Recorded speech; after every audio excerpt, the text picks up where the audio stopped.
Okay, welcome back to another video. In this video we're going to be doing a review on the Sonos Roam 2, which I have in front of me here. Um, yeah, I've been meaning to do a review on this for a while. I know it's not a new speaker necessarily, or a tool. But yeah, the original Roam is obviously very popular, and when this came out I thought it's about time that I do a review on one of these, because I know they've always been very popular speakers, considered to be one of the best kind of Bluetooth speakers on the market really. So yeah, I'm interested to see what the hype is about.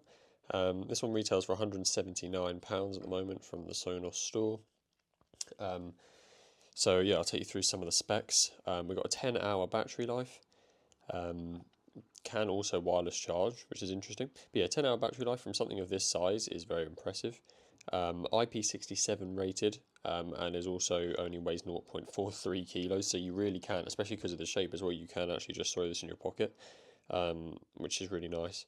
It does feel kind of relatively flimsy. I'm sure it's not, but just because there's that big kind of grill across the whole thing at the front there, you can imagine that getting dented or scratched. But it feels solid otherwise. There's two Class H amplifiers in here, one tweeter and one midwoofer. So again, considering the size, we've got a decent kind of range of sound. We're expecting the frequency range to be a bit better than kind of like the likes of the Bose Sonic Flex that we did a review on before, just because it's got two separate drivers in here. There's a far-field microphone array, which helps with the voice control, so you can use Alexa with this thing. So yeah, it's got a couple of microphones in the top. Can be useful. I'm not sure if they work. I think they work instead of the mic on your phone rather than as an extension, but shouldn't make too much difference really. It has auto true play as well, which is Sonos's kind of AI sound boost type thing, which optimizes the sound for the environment you're in. We're seeing this as quite a common feature nowadays on new speakers. But you know, definitely a case where AI is useful, and I'm not complaining about it.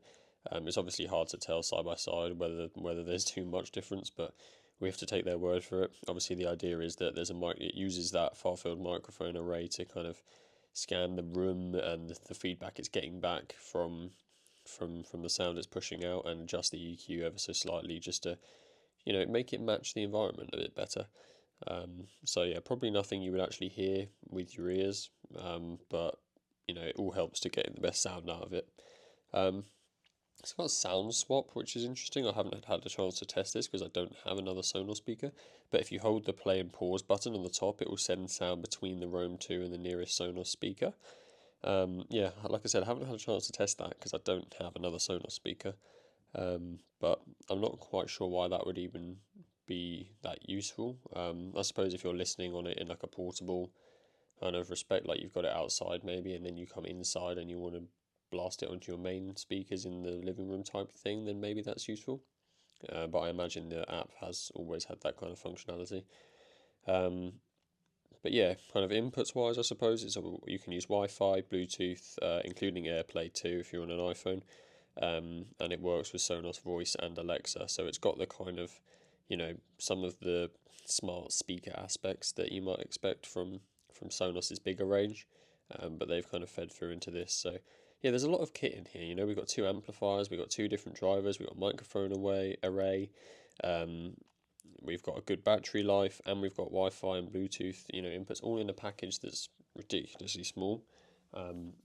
Really, really light as well. Just got some feet on the bottom, so you can have it standing up like that, or sideways. And then obviously on the back we've got a Bluetooth button, power, and that single USB-C for charging. And on the top you've got some buttons for the mic, play and pause and stuff like that. So very basic design, but it is really nice. But yeah, I'll play it in horizontal mode. I think that's the kind of mode it's supposed to be in, as it's got feet that way. And we'll play a little sound test by so 80% volume, royalty.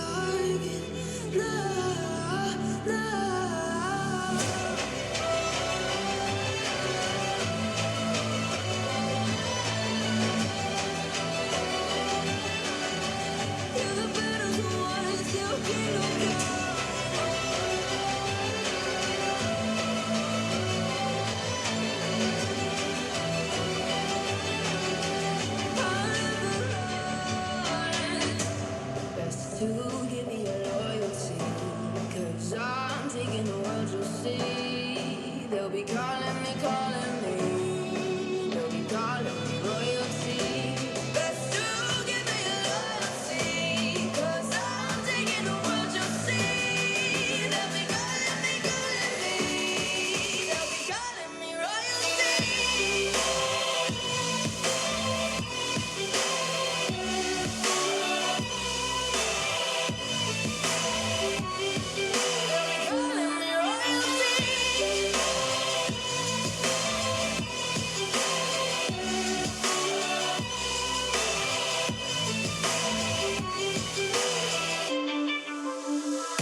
Say I'm dangerous 'cause I broke all the cages. No, I didn't take it. No, no. They let me do that, I guess I'll never learn. Every time I break, there's just more pain to burn. So never, never, never learn.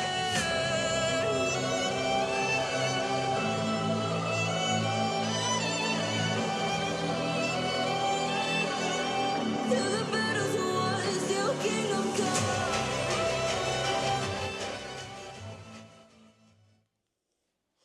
So yeah, sound test over. I think we can kind of see from this graph, potentially not at the moment because of that kind of peak, but we had a lot of drop off right at the end, probably about kind of 15, 16 kilohertz. Right at the end there, it really struggled to kind of to play that kind of high level sound, which was interesting because I kind of expected it to be the opposite. I expected it to struggle with the lower stuff. But yeah, I mean, clearly there was a peak at some point. But I can hopefully just throw up on screen what it was like earlier in the song. You had a kind of drop off that yeah, kind of went up to about 16, 17 maybe. So yeah, I'm not quite sure what Sonos actually claim it to be, but that's interesting that it kind of drops off at the high end there. So any kind of really high end notes between like 15 and 20, you may not actually hear as much as you may expect to. But it was relatively solid on the lower side. So yeah, kind of the opposite of what I would have expected actually. It obviously there is a drop off quite steep after you get to about 60 hertz, but up to there it's very kind of smooth and stayed relatively flat the whole time. Yeah, especially from a speaker of this size. So yeah, kind of the opposite to what I expected actually frequency rise, but sound wise the volume is kind of I think actually probably lower than you'd expect on this thing. It yeah, it doesn't go overly high. Um, Probably should have had the actual decibel counter on as well. I don't think it ever really reached much over like 70 odd. It's not overly loud at all, even at its kind of highest volume, but the you know the trade-off there is the sound quality is excellent. There's absolutely zero distortion. It sounds like just a quieter version of their bigger speakers. It doesn't really, well, in that kind of, you know, in the sense that I've used it and in that song there, you're not missing any of it. You're not kind of wishing you're on a bigger speaker apart from the volume. So it's quite impressive. It's also, yeah, it does, like I've said, manage the bass really well. Because yeah, there isn't actually any passive radiators or anything in here. There's just a midwoofer and a tweeter. So yeah, those two do really well to kind of manage, you know, get the hopefully the best out of the high ends, but also get some nice bass in there. So I'm actually really pleasantly surprised by it. I think if it wasn't 180 quid, then it would be one of my favourite small speakers ever, literally, because I love the sound that comes off this thing. I think it sounds, you know, really impressive for its size, and I like the form factor as well. I like how kind of it's like I like the kind of skinny, like long design that means you can just put it in a pocket or somewhere like that. I kind of prefer that to some of the other, like especially the Bose SoundLink Flex kind of square design. I much prefer this. But yeah, for £179, it's a real struggle, I think, to actually justify that. You know, I mean, you could be getting a Soundcore Motion 300 you could get for 80, which is literally half, less than half even. Even the Bose SoundLink Flex I think was 150, which is less, which is okay, not as portable and stuff, but it does sound better. And yeah, I mean, for 170 you're almost stepping into kind of boombox realm. Like you can get a tri-bit Stormbox Blast or whatever they're called. I'm pretty sure they're for about 200, or you could get a Soundcore Boom 2 or Boom 2 Max, even Boom 2 Plus, whatever they call it, for not far off 200 as well. Like this is, kind of dangerously stepping into boombox realm pricing, but obviously we're not getting boombox sound from this. So, you know, you do have some nice features here. You've got some kind of true, you know, the true play AI stuff. You've got the microphone, you've got the Wi-Fi, and if there's loads of speakers in your sound that are also Sonos, then you know this fits into your ecosystem, and that's probably the main reason you're going to be picking one of these up. But I think the reason everyone says they're so great, but you don't actually see them anywhere, is because yes, they're good, but 179 quid is, you know, who's really choosing that? I don't know.